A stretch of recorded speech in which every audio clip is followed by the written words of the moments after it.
करीब 12,000 रुपए प्रति माह कमाने वाला एक युवक वो बेहोशी की हालत में था। अचानक ही उसकी आंखें खुलती हैं। जब आंखें खोलकर देखता है तो वो एक आलीशान कमरे के अंदर था, आलीशान घर के अंदर था। जिस बिस्तर पर वो लेटा हुआ है वो बिस्तर कोई सामान्य नहीं था बल्कि असामान्य था। इससे पहले उसकी जिंदगी में ऐसा बिस्तर कभी नहीं आया था। जब उस पर हाथ फेरता है वो मखमली गद्दा देखकर एकदम उसकी आंखें खुल जाती हैं और खुलने के बाद जैसे देखता है उस कमरे के अंदर ऐसी कौन सी वस्तु थी, ऐसी कौन सी चीज थी जो दिख नहीं रही थी, बेहद खूबसूरत। लेकिन इससे भी हैरान करने वाली बात यह थी वही पास में ही एक सोफा रखा हुआ है। सोफे पर 3 लड़कियां बैठी हुई हैं, साथ ही एक लड़की जो बिल्कुल फ्रिज के एकदम करीब है। उन लड़कियों को देखने के बाद उसकी आंखें खुली की खुली रह जाती हैं। दरअसल उन लड़कियों ने अंडरगारमेंट्स पहने हुए थे, इसके अलावा कोई कपड़ा उनके तन पर था ही नहीं। वो सोचने पर मजबूर था। उसे ऐसा लग रहा था जैसे कि एक सपना था, लेकिन वो सपना नहीं था बल्कि सच था। ऐसा सच, इतना भयानक सच उसने उस सच की कभी कल्पना नहीं की थी। एक लड़की उसके पास आती है, गिलास में पानी देती है, कुछ गोलियां देती है, कहती है इनको खा लो।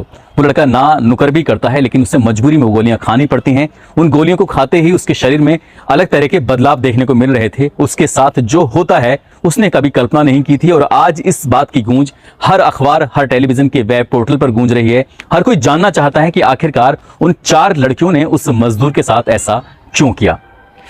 आदाब, नमस्कार, सत श्री अकाल। मैं उस्मान सैफी। आज की जो सच्ची घटना मैं आपको सुनाने जा रहा हूं, ये सच्ची घटना है पंजाब प्रदेश का एक शहर है जालंधर और उसी शहर का एक इलाका लगता है कपूरथला रोड।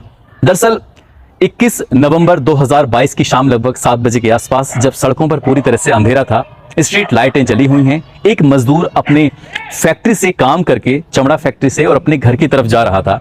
तभी उसके बराबर में एक सफेद रंग की कार आके रुकती है और जैसे ही कार आके रुकती है तो उस कार में से शीशा नीचे होते ही उस व्यक्ति की तरफ आवाज जाती है और कहती है, भाई साहब सुनो, आपसे बहुत जरूरी काम है। जैसे ही वो लड़का उस कार के पास पहुंचता है तो अंदर से एक पर्ची दिखाते हुए एक लड़की कहती है कि हमें इस पते पर जाना है, क्या तुम हमारी मदद कर सकते हो? हमें इस पते के बारे में कुछ जानकारी हो तो बता दो। वो कहता है कि मैडम, मैं तो एक चमड़ा फैक्ट्री में काम करता हूँ, मजदूर आदमी हूँ, ज्यादा पढ़ा लिखा नहीं हूँ, ये एड्रेस कहाँ का है मुझे इसके बारे में कोई जानकारी नहीं है, मैं 400 रुपए रोज कमाता हूँ, इससे ज्यादा की मेरी औकात भी नहीं है।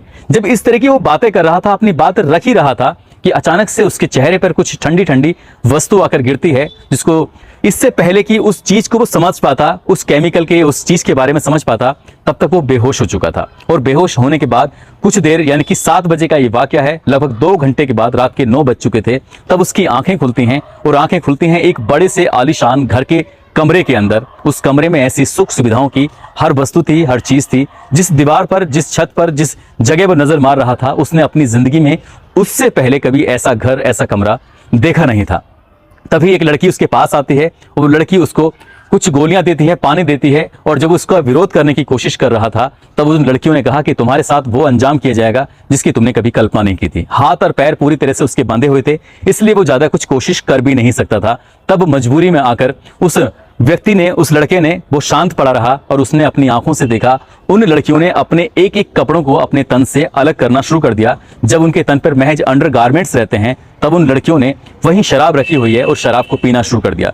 इससे भी हैरान करने वाली बात यह थी कि किसी भी लड़की की उम्र 20 साल से कम नहीं थी और 24 साल से ज्यादा नहीं थी। वो लड़कियां आपस में कभी अंग्रेजी में बात करती थीं तो कभी पंजाबी में बात करती थीं। वो मजदूर ये सब समझ नहीं पा रहा था कि आखिरकार उसके साथ क्या हो रहा है। वो जब उसको गोलियां और वो पानी पिलाया गया तो उसे पीते ही उसके शरीर में अलग तरह के बदलाव होने लगे, और जब बदलाव होने लगे उन लड़कियों ने उसके शरीर पर अलग अलग तरीके से ऐसी हरकतें करनी शुरू की जो शायद उस लड़के को बिल्कुल भी अच्छा नहीं लग रहा था। लेकिन जिस तरह से उन लड़कियों ने बारी बारी से, उनमें आपस में कंपटीशन होता है, कंपटीशन कुछ इस तरह से होता है कि बारी बारी से उसके साथ वो रेप करने लगती हैं, बलात्कार करने लगती हैं, जैसे क्या कोई पुरुष किसी महिला का या किसी लड़की का रेप करता है, बलात्कार करता है। वो रो रहा था, गिड़गिड़ा रहा था, कह रहा था कि मैडम तुम मुझे जानते नहीं हो, मैं मजदूर हूं, मैं गरीब आदमी हूं, तुम ये सब क्यों कर रही हो? लेकिन वो चारों की चारों लड़कियां हवश की भूखी थीं, अंधी थीं, और शायद उन्हें कुछ भी उस अपनी ख्वाहिशों को पूरी करने के अलावा शायद उन्हें कुछ दिखाई भी नहीं दे रहा था। और धीरे धीरे करके रात के 3 बज जाते हैं।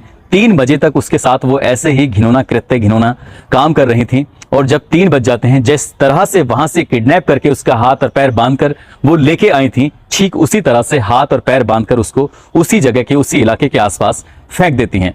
अगले दिन वो लड़का सीधा थाने पहुंचता है और थाने जाने के बाद अपनी बात, अपनी परेशानी इससे पहले की बताने की कोशिश करता, थाने से बाहर ही वो वापस लौट कर आ जाता है, क्योंकि वो गरीब आदमी था। वो ये कहते हुए कि शायद पुलिस इसके खिलाफ कोई कार्रवाई करेगी, नहीं करेगी। तभी वो लड़का अपने घर जाता है और घर जाने के बाद रात बीती हुई सारी बातें अपनी घर वालों को बताता है। यही बात उसके घर वालों के माध्यम से बात मीडिया तक पहुंच जाती है, और जब बात मीडिया तक पहुंचती है तो ऐसा कौन सा अखबार, ऐसा कौन सा टेलीविजन का वेब पोर्टल था या अखबारों में ऐसी कौन सी जगह थी जहां पर इस घटनाक्रम को पूरी जगह नहीं मिली। और जब लोगों को यह पता चला कि 4 बड़े घर की लड़कियों ने एक मजदूर के साथ रेप किया, बलात्कार किया, वो भी रात 9 बजे से शुरू होकर सुबह के 3 बजे तक वो ऐसे ही करती रही। साथ ही उन्हें जिस तरह का स्प्रे, जिस तरह की गोलियां, जिस तरह की चीजें उसको दी थी, उसके बाद उन्होंने अपनी उस हवस को पूरा तो कर लिया। लेकिन ये बात जब अखबारों में छप जाती है तब जालंधर पुलिस और पंजाब पुलिस हरकत में आती है और उन लड़कियों की तलाश में जुट जाती है। उस इलाके की जितनी भी सीसीटीवी कैमरे हैं, जितनी भी जगह हैं, उन सबको तलाशने की कोशिश की जा रही है